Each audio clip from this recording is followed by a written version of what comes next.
To best describe the story of Troilus and CRISEYDE is like to say, hey, imagine you watch Avengers Endgame, right? Spoilers for Avengers Endgame. Black Widow dies in that one. But then what if I told you right after, hey, we did a prequel movie. We're publishing it, we're sending it out. And it's all about a romantic relationship between Black Widow and the Hulk.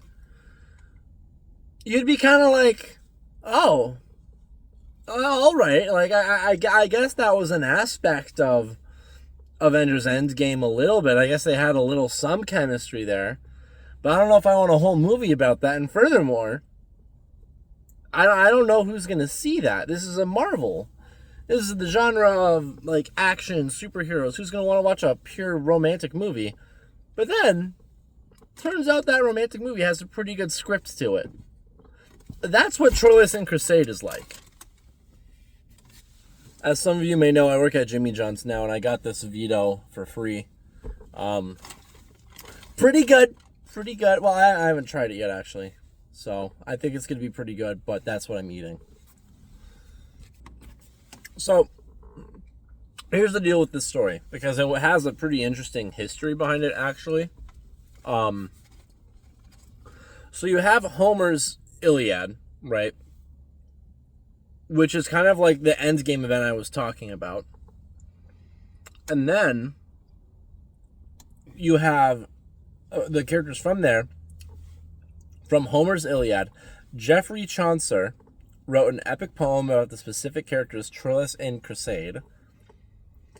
And then from that epic poem, I think William Shakespeare then wrote the play Troilus and Cressida.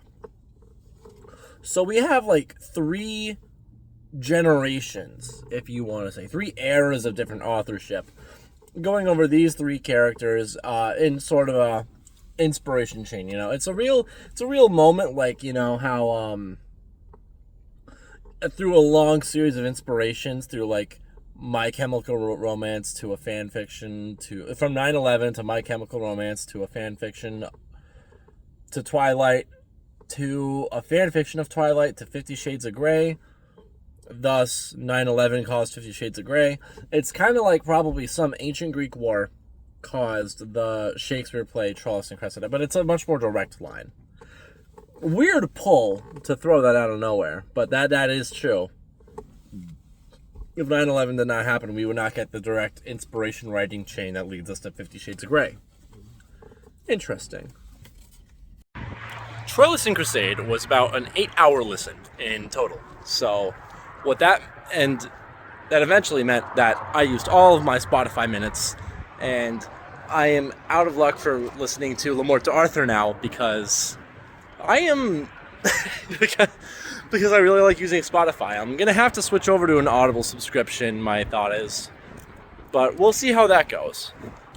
I really like how you can really tell this book is rhyming quite a bit in its language, and it just really makes it feel very flowing. The story flowed really well from part to part, but within the parts, I felt like sometimes it muddled the actual intent of their message.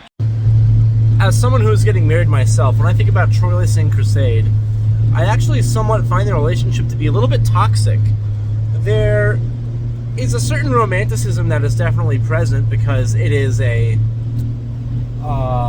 Greek story, an epic Greek poem where there is a lot of romance. But it's that kind of romance that has a spark and then dies very quickly. I don't think they were meant to be together, truly. But to be fair, the relationship was completely set up by Cupid. So I find that really interesting. I like that Cupid's arrow does not shoot and fire pure love that lasts forever, and more so love that has a spark and then will fade.